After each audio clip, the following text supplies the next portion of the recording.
Hello guys, welcome back. সন্ধ্যা হলেই না মনটা কেমন একটা ঘুরু করে, তাই আজকে আবারও বেরিয়ে গেলাম ঘুরতে।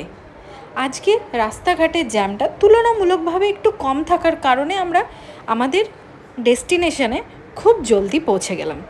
আজকে আমরা একটা ইন্ডিয়ান রেস্টুরেন্টে গিয়েছিলাম। তার অ্যাম্বিয়েন্সটা এত সুন্দর ছিল আর কামিং, যেটার নাম ছিল দিব্যান্স কিচেন। এটা খুব সুন্দর ফটোজেনিকও ছিল। হস্টেলের খাবার খেতে খেতে টায়ার্ড, তাই আমরা আজকে অর্ডার করে নিলাম পাও ভাজি আর ইডলি সাম্বার।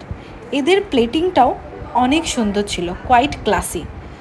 ইডলিটাও বেস্ট সফট ছিল আর সাম্বারটাও টেম্পটিং ছিল। আমার তো বেশ ভালো লেগেছে। তারপরেই পাও ভাজিটা আরেকটু বেটার হতে পারতো, কোয়াইট ডিসঅ্যাপয়েন্টমেন্ট। তারপরেই চলে আসলো আমাদের মেইন কোর্স, যেখানে ছিল veg, non veg, rice, paratha, kheer, আরও অনেক কিছু। অবশেষে খাওয়া দাওয়ার পরে আমরা আমাদের হোস্টেলের পথে ফিরে যাচ্ছি। রাতটাও বেশ হয়ে এসেছিল আর বেশ ঠান্ডা ঠান্ডা লাগছিল। ওকে, বাই, স্টে টিউন।